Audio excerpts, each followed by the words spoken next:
People, how you doing? David Taub here, co-creator of nextlevelguitar.com. Hope all is going well, and I hope your guitar and musical journeys are going famously.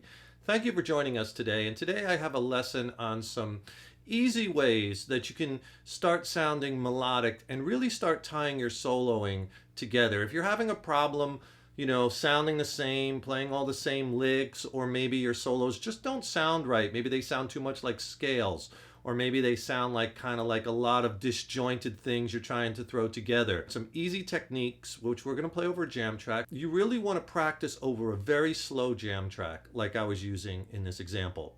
Just a couple of chords. The chords dictate the full roadmap to your soloing and improvisation. The key is only a part of it. Just a couple of chords, simple chords. For instance, in this jam track that we're using today, it's in the key of D minor. It's basically just a simple 2-chord change, and it goes to a 3rd chord the last time through on the progression, and that's important. I'll explain that in a second. But basically, it's just I'm hammering onto a D minor chord, and then B flat major. Now it does that 3 times, but the last time goes to C for that resolution. Listen to the track and you'll hear that. And that's important because we're targeting certain notes over certain chords. If you need some other jam tracks that sound really good, I'll send you my jam track coach. 6 killer sounding tracks, but I also pair that with 2 ebooks where I go over the scales that you could try. I go over the chords in the track. It's often left out, right? What works and why, some things to try to get you started.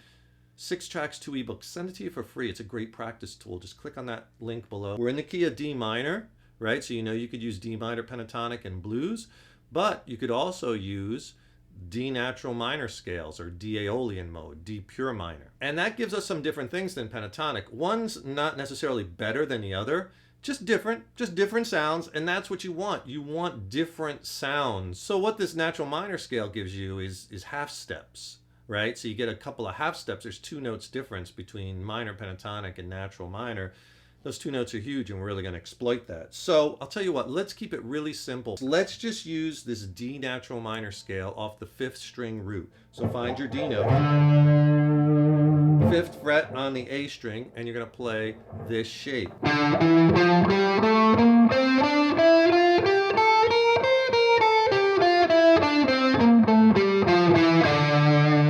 Root notes are D, 5th fret A string, 7th fret G string, and you have another D up here, 10th fret I string. One thing when you're soloing is try to find a lick you like and then kind of repeat it, but vary it a little bit. And then we'll start getting some melodic ideas. Because the whole thing is we have to take these notes and do musically interesting things with them through being expressive, right? Through our bending, through our string bending, through slides, through hammer-ons, through pull-offs, vibrato. These are all things that you have to practice individually to really get comfortable with them. I want to start the solo off slower and maybe a little quieter. So what I'm doing here, and again, this will help you to create different sounds, is I'm manipulating the volume knob. I got the volume way down in the beginning of the solo, and then as it builds, I start cranking it up. I also change pickups. Right now I'm on the neck pickup. Later in the solo, I go to the bridge pickup.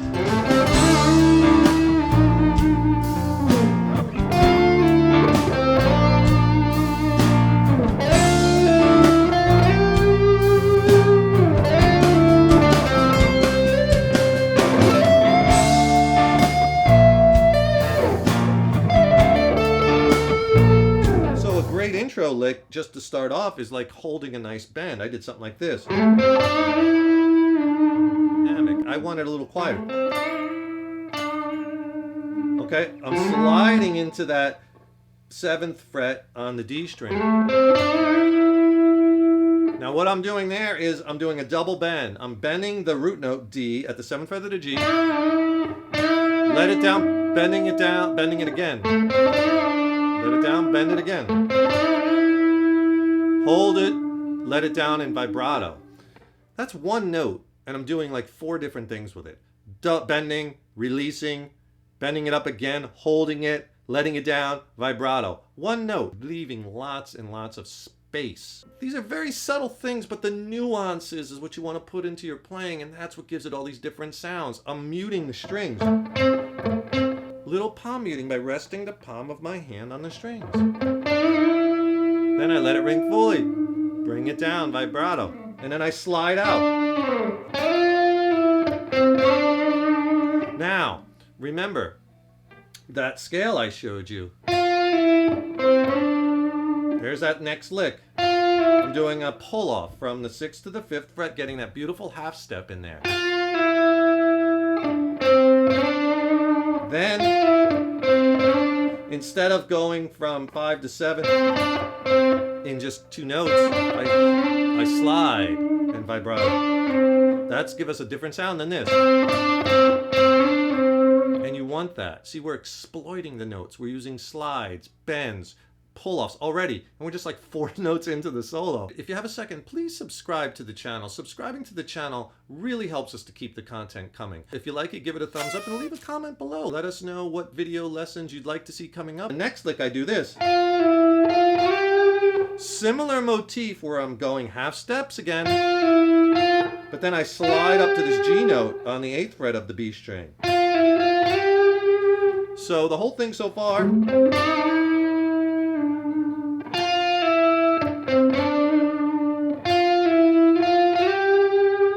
I go back again. Okay, that's a really important lick right there because it's the last time in the progression and it's going to that C chord. Remember I told you that's important because guess what? I'm ending on that C note.